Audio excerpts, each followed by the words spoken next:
दिवाळी हा सण म्हणजे प्रत्येकाच्या आयुष्यात आनंदाच्या नवपर्वाचा, दिव्यांचा आणि समृद्धीचा सण. प्रत्येक घरामध्ये मंगलमय पहाट घेऊन येणाऱ्या या सणात केले जाणारे लक्ष्मीपूजन हे सुख समृद्धीसह सर्वांच्या जीवनामध्ये नवतेजोमयतेचा अनुभव देणारं ठरतं. यावर्षी मागील वर्षीप्रमाणेच दिवाळीचे लक्ष्मीपूजन नेमक्या कोणत्या तारखेला करायचे याबाबत जनमानसांमध्ये संभ्रमाची स्थिती आहे. चला तर मग जाणून घेऊया यंदा लक्ष्मीपूजन 20 ऑक्टोबर रोजी करायचे की 21 ऑक्टोबरला. याशिवाय हे लक्ष्मीपूजन कसे करायचे आहे, यानंतर आपल्या घरामध्ये कायम सुबत्ता यावी, आर्थिक सुबत्ता वाढीस लागावी यासाठी लक्ष्मी कुबेर गट नेमका कसा भरायचा, लक्ष्मीपूजनाची पूजा कशी करायची या संदर्भातील संपूर्ण माहिती मी आज तुम्हाला देणार आहे. पण तत्पूर्वी जर तुम्ही माझ्या चॅनलवर नवीन असाल तर चॅनलला सबस्क्राईब करून व्हिडिओ आवडल्यास व्हिडिओला लाईक करा आणि सगळ्यांबरोबर शेअरसुद्धा करा. व्हिडिओ आवडला तर कमेंटमध्ये जय लक्ष्मी माता लिहायला विसरू नका. चला तर मग व्हिडिओला सुरुवात करूया. दिवाळी सण आणि लक्ष्मीपूजन हे एकमेकांशी अत्यंत निगडीत असे घटक आहेत. आपल्या संस्कृती आणि परंपरेमध्ये हा केवळ एक धार्मिक विधी नसून जीवनामध्ये समृद्धीच्या प्रतिमांचा आकलन करणारा एक अद्वितीय अनुभव आहे. प्रदोष काळामध्येच लक्ष्मीपूजन करण्याचं शास्त्र सांगितलेलं आहे आणि त्याचे विशिष्ट असे नियम शास्त्रीय ग्रंथात सुद्धा दिलेले आहे. स्थानिक सूर्यास्तापासून पुढील 2.5 तासांचा कालावधी हा प्रदोष काळ मानला जातो. महाराष्ट्रातील अत्यंत लोकप्रिय दिनदर्शिका म्हणजेच कालनिर्णय याच्यामध्ये सुद्धा दिलेल्या माहितीनुसार यावर्षी शक 1947मध्ये 20 ऑक्टोबर 2025 रोजी सोमवारी चतुर्दशी समाप्ती ही 15:44 म्हणजेच 3:44 असून त्यानंतर अमावस्या सुरू होत आहे आणि दुसऱ्या दिवशी 21 ऑक्टोबर रोजी मंगळवारी 5:54 अमावस्येची समाप्ती होणार आहे. 20 ऑक्टोबर रोजी प्रदोष काळामध्ये अमावस्या आहे आणि दुसऱ्या दिवशी 21 ऑक्टोबर रोजी सायंकाळी अमावस्या असलेल्या दिवशी धर्मसिंधू, पुरुषार्थ चिंतामणी, तिथी निर्णय इत्यादी ग्रंथांमधील वचनांचा विचार करून 21 ऑक्टोबर रोजी मंगळवारीच लक्ष्मीपूजन केलं जाणार आहे. आता आपण म्हणाल की कार्तिक अमावस्येला लक्ष्मीपूजा केली जाते, मग त्याच दिवशी जर आपण लक्ष्मीपूजा केली तर काय हरकत आहे.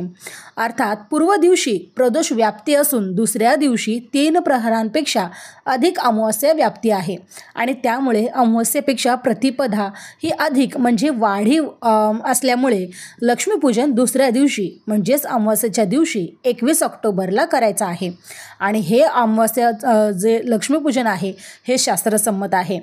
तसेच अमावस्या आणि प्रतिपदा या दोन्ही तिथीच्या योगांवर सायंकाळी प्रदोष काळ अर्थात सूर्यास्तानंतर सुमारे 2 तास 24 मिनिटं इतका कालावधी लक्ष्मीपूजनासाठी दिलेला आहे.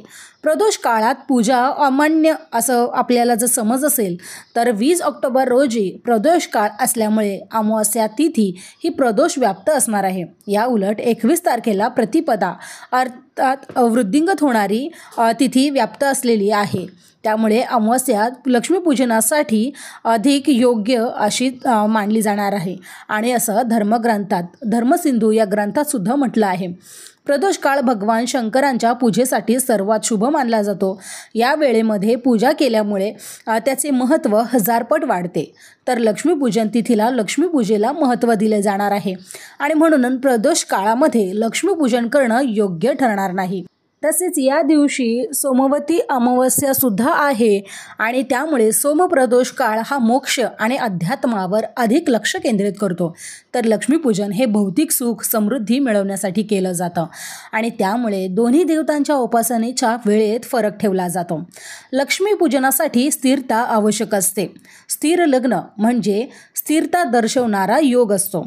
देवी लक्ष्मीची पूजा अशाच स्थिर मुहूर्तावर केली जाते जेणेकरून देवीचे घरात स्थिर वास्तव्य व्हावे आणि संपत्ती दीर्घकाळ घरात टिकून राहावी यासाठी स्थिर लग्नामध्ये आपण पूजा करत असतो. प्रदोष काळ हा अस्थिर किंवा 2 काळांच्या म्हणजेच दिवस आणि रात्र या संधी काळातला मानला जातो, जो धनाची स्थिरता मिळवण्यासाठी योग्य मानला जात नाही आणि म्हणूनच आपल्याला आपलं लक्ष्मीपूजन हे 21 ऑक्टोबर 2025 रोजी करायचं आहे. यासाठीचा शुभमुहूर्त हा संध्याकाळी 6:10 ते 8:40 दिला गेला आहे। याच वेळेत आपल्या घरातील लक्ष्मीपूजन आपल्याला संपन्न करायचं आहे। लक्ष्मीपूजनाच्या दिवशी ब्रह्ममुहूर्तावर उठून आपल्याला स्नानादी उरकून स्वच्छ व्हायचं आहे। यानंतर स्वच्छ कपडे परिधान करून घ्यायचे आहेत। आपल्या दारात सुंदर असा सडा टाकून पाण्याने आपला दरवाजा, आपल्या घरासमोरील अंगण आपल्याला स्वच्छ करून घ्यायचं आहे।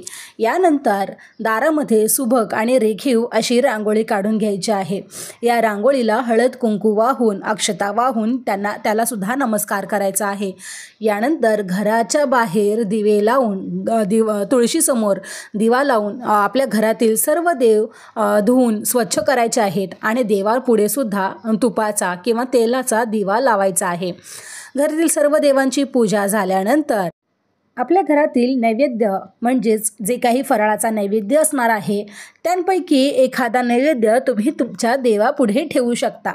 यानंतर प्रदोष काळात म्हणजेच संध्याकाळी आपण लक्ष्मीपूजेची तयारी करणार आहोत।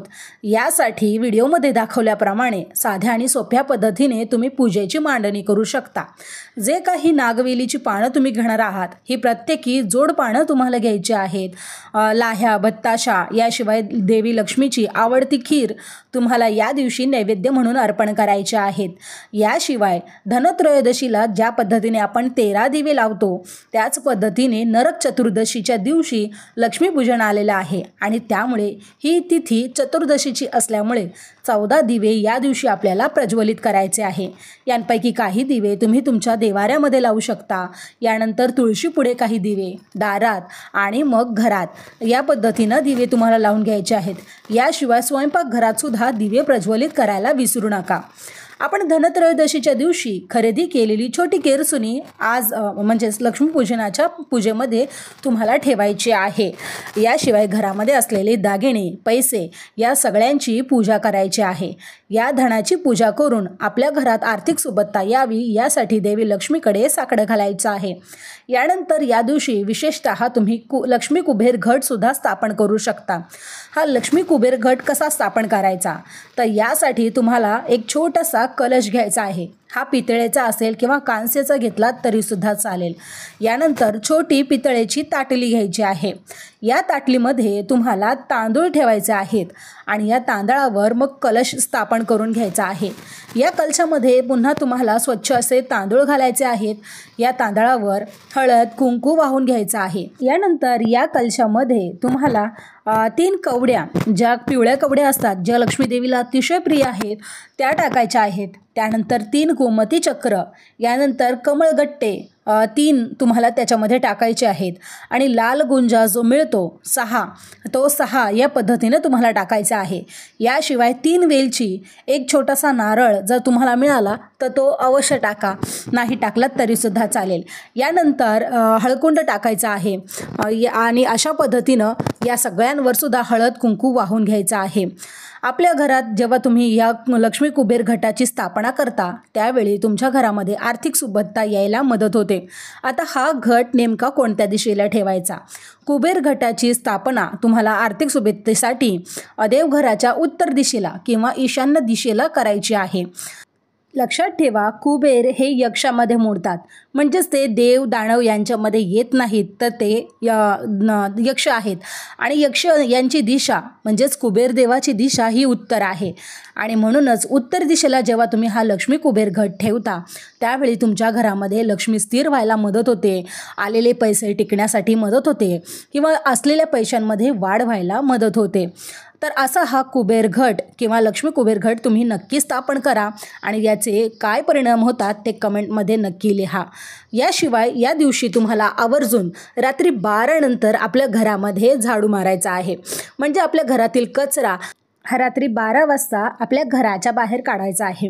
घरातून जेव्हा तुम्ही केरसुनीने झाडू मारायला सुरुवात करणार आहात, हा झाडू जो तुम्ही खरेदी करून आणलेला आहे तो नवीन झाडू असावा आणि या झाडूने एकदा झाडू मारण्यास सुरुवात केली तर हा झाडू वरती उचलायचा नाही, सलग तो झाडू तसाच अगदी थेट दरवाजापर्यंत घेऊन जायचा आहे आणि दाराच्या बाहेर नेऊन हा झाडू 3 वेळा तुम्हाला आपटायचा आहे। यामुळे असं होतं की तुमच्या घरामध्ये असलेली अलक्ष्मी, जी लक्ष्मीची मोठी बहीण आहे ती घराच्या बाहेर जाते आणि जेव्हा अलक्ष्मी म्हणजेच दारिद्र्यता घराच्या बाहेर जाते तेव्हा देवी लक्ष्मी तुमच्या घरामध्ये प्रवेश करते आणि आलेली लक्ष्मी स्थिर व्हायला मदत होते. तर मग मंडळी, हा व्हिडिओ तुम्हाला कसा वाटला मला कमेंटमध्ये सांगायला विसरू नका. व्हिडिओ आवडला असेल तर कमेंटमध्ये जय लक्ष्मी माता नक्की लिहा. व्हिडिओला लाईक करा आणि सगळ्यांबरोबर शेअर करा.